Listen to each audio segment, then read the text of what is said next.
Ikutin ya. Contohnya misalkan ibu perintahkan 1, berarti 1, 2, 2. Siap? Sampai 10 ya. Kita mulai. 1, 2, 3. 1, 2, 3, 4, 5, 6, 7, 8, 9, 10. Sekarang gunakan kepalanya untuk menulis angka. Berarti 1, 1. Gitu ya. Oke ya. Ya, kita mulai. 1, 1, 2, 3, 4, 5, 6,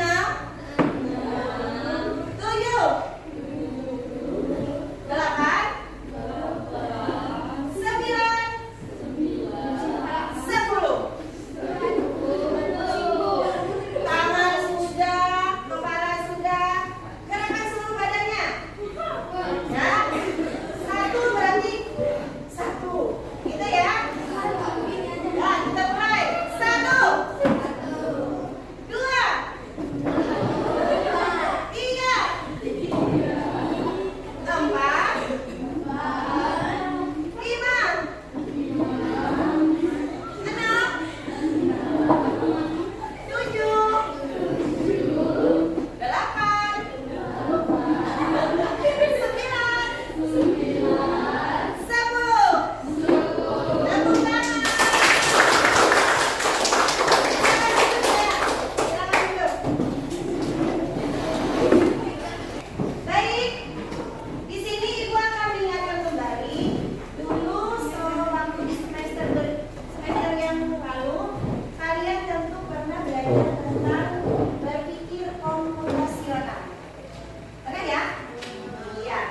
Nah, di sini ibu akan memberikan pertanyaan. Siapa yang bisa jawab nanti boleh yang menjawab. Apakah kalian pernah membuat jadwal belajar di rumah? Pernah ya? Pernah semua? Nah, kalau kalian pernah, bagaimana cara kalian mengatur jadwal pembelajaran kalian agar tidak bentrok dengan kegiatan kalian yang lain? Ada yang bisa jawab? Kan biasanya kalian ada tuh kegiatan misalkan ekskul tari atau olahraga atau kegiatan lain. Jadi bagaimana kalian mengatur jadwal pembelajaran kalian agar tidak bentrok dengan jadwalnya? Yo, ada yang bisa jawab? Pak Isi, silakan sih. Biasanya aku pakai to-do list. Nah, tulis. Pakai apa sih? Boleh dijelaskan? To-do listnya itu aku tulis biasa, pakai pulpen, terus aku tulis di buku jurnal harian aku. Ya. Aku tulis misalnya hari Senin kegiatanku nomor 1 ini, nomor 2 ini, dan seterusnya sampai malam. Ada yang sama?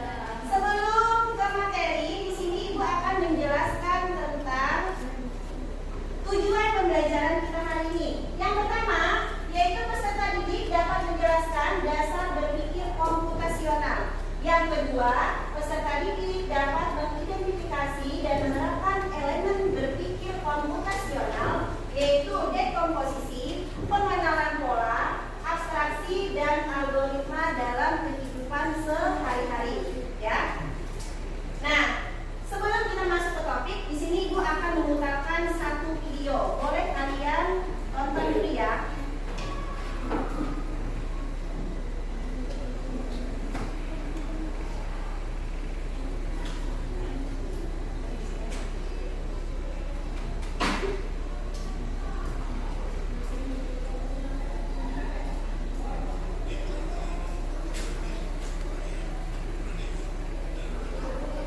Jadi perhatikan ya. Nanti apa yang di dalam videonya.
ya tentang beberapa komponen dalam berpikir komputasional.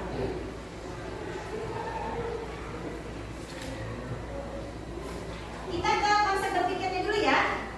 Konsep berpikir komputasional adalah suatu pendekatan pemecahan masalah yang terstruktur dan sistematis, terinspirasi oleh konsep dan teknik ilmu komputer. Ya, pendekatan ini tidak hanya terbatas pada dunia teknologi, tetapi dapat diterapkan di berbagai bidang kehidupan, termasuk pendidikan, sains, ekonomi, dan kedokteran. Berarti kita tuh diminta berpikirnya kayak komputer. Kalian disuruh berpikir lebih cepat dalam mengatasi masalah secara sistematis dan terstruktur. Ya, makanya apabila kalian menghadapi masalah, sebisa mungkin kalian pecahkan dulu masalahnya menjadi bagian-bagian yang kecil dulu ya. Lanjut ke sini.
Kemudian kami lanjut pada pengenalan pola.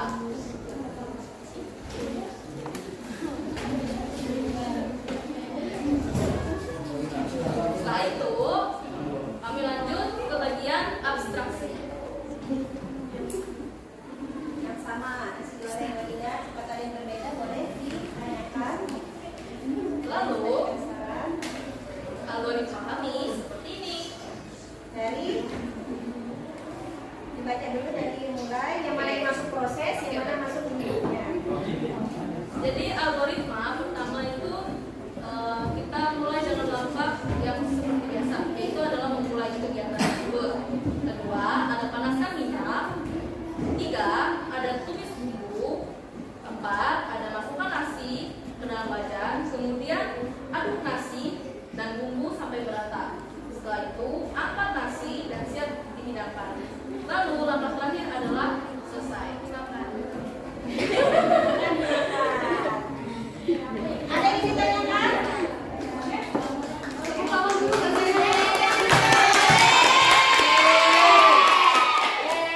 Ditanyakan dari kelompok nasi goreng juga? Sama? Ada yang berbeda? Ada yang enggak? Ya? Cukup? Oke, silakan duduk. Bukan lagi lagi. Silakan untuk kelompok kopi. Ya, maju, silakan. Berdua, ya silakan.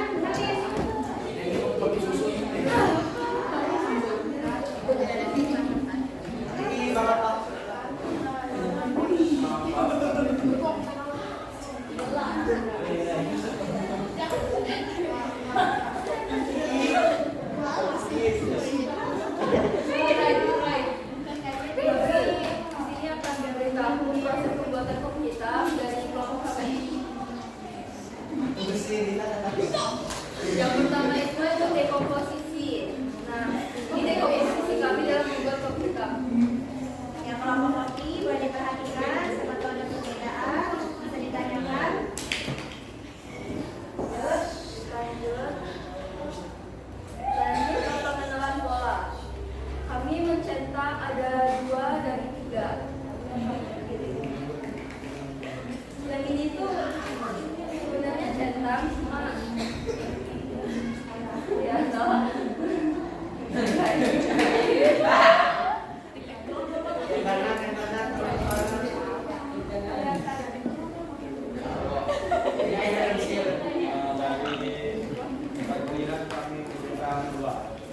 Apa saja? Apa saja yang dicetak oleh kopi? Kami memilih mencetak urutan langkah membuat kopi hitam, seperti bahan utama membuat kopi hitam dan pembentuk tahu atau merek kopi atau jenis air. Algoritmanya ini kami memulai Mulai apa lagi yang sedang sekarang? memulai Proses apa? memanaskan air hingga mendidih. Buka memasukkan kopi, menuangkan kopi ke dalam gelas, menuangkan gula ke dalam gelas dan menuangkan air ke dalam gelas. Lalu aduk kopi dengan gula hingga merata.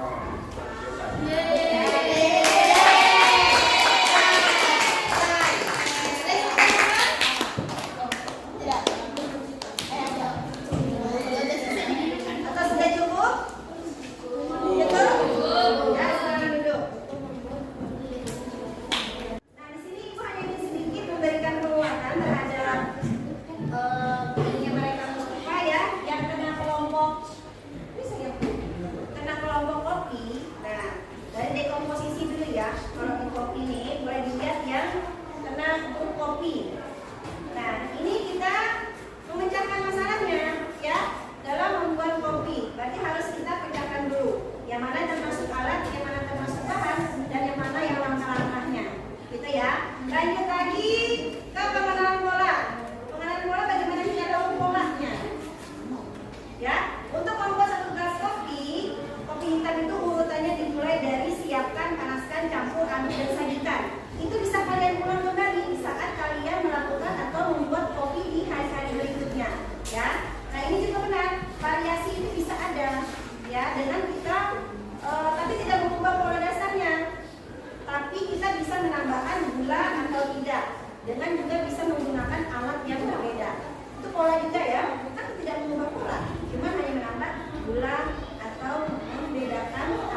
nggak perlu tahu ya merek kopinya apa. Nanti kita maunya bikin kopi jenis air, bisa kita tentukan jenis air, masanya yang bisa kita tentukan ya. Nah selanjutnya ada algoritma. Algoritma kita harus tahu yang mana yang proses, yang mana yang input ya. Input itu berarti yang masuk, misalkan tuangkan gula ke dalam gelas, tuangkan air ke dalam gelas, itu input. Kalau proses itu benar, panaskan air hingga mendidih, itu proses. Kan ada proses, air mendidih berarti harus dipanaskan dulu ya. Nah untuk membuka kopinya tentu kemasan kopinya harus kita buka dulu, itu adalah proses ya. Nah ini benar ya. Udah oke, sampai sini paham nggak?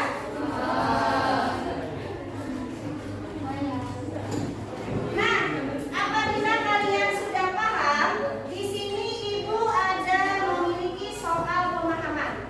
Ada 5 soal, nanti boleh kalian kerjakan masing-masing ya, bukan berkelompok lagi. Kalau sudah selesai, nanti boleh kalian kumpulkan. Ini berhubungan langsung dengan materi yang sudah Ibu sampaikan. Mungkin benar. Nah, kerjakan masing-masing, tulis nama dan kelasnya.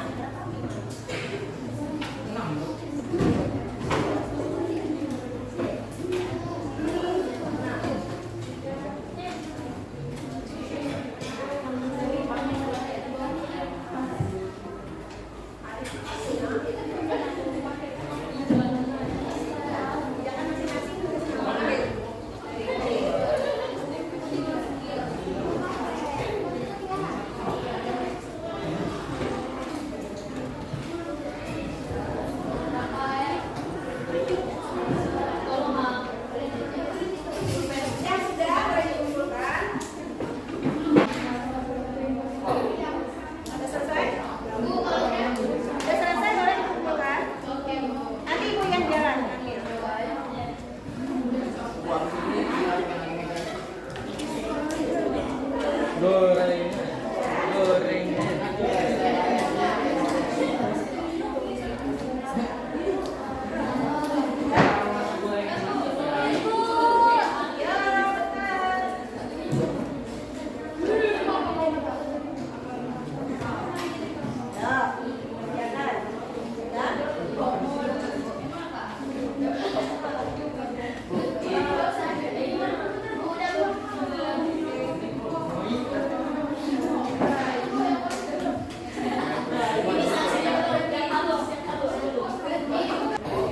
Baik. Nah, karena kalian sudah mengerjakan soal pemahaman, di sini Ibu minta salah satu dari kalian untuk menyimpulkan pembelajaran hari ini. Siapa yang mau? Yang bersedia?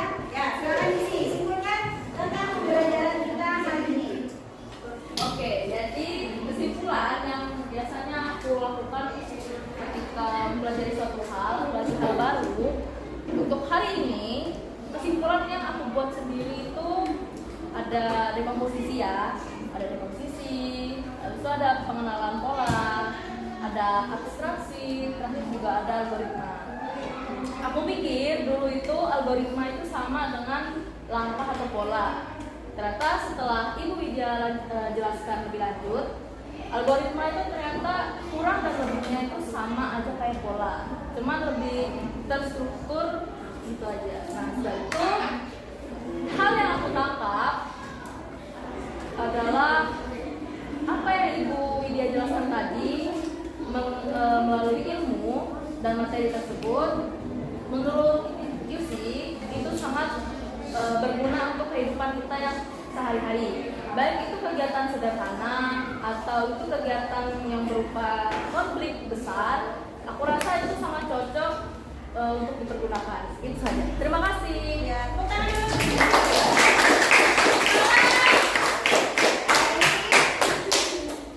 Setelah kesimpulan, kita akan melakukan refleksi pembelajaran. Refleksi pembelajaran.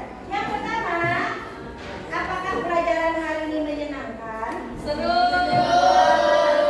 Yang kedua, bagaimana perasaan kalian setelah mengikuti pembelajaran hari ini? Apakah kalian memahami materi yang disampaikan? Paham. Lanjut, apa pengalaman yang kalian dapatkan setelah mengikuti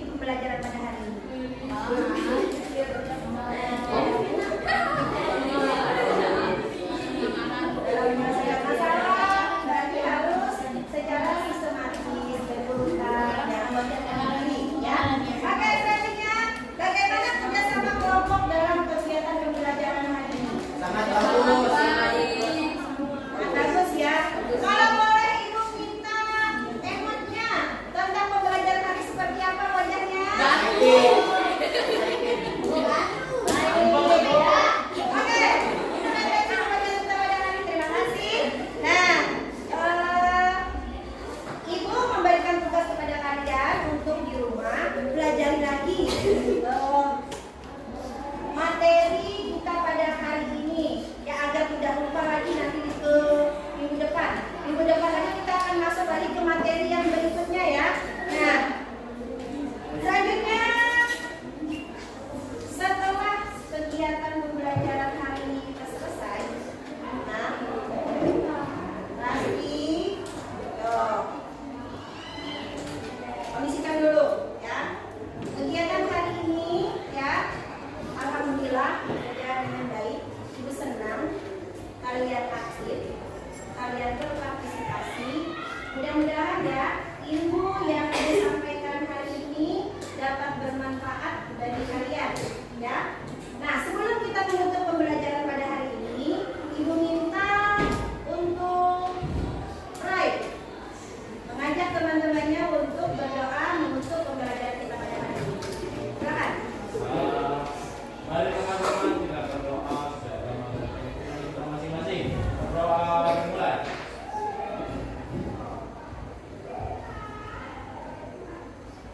Berdoa selesai. Baik.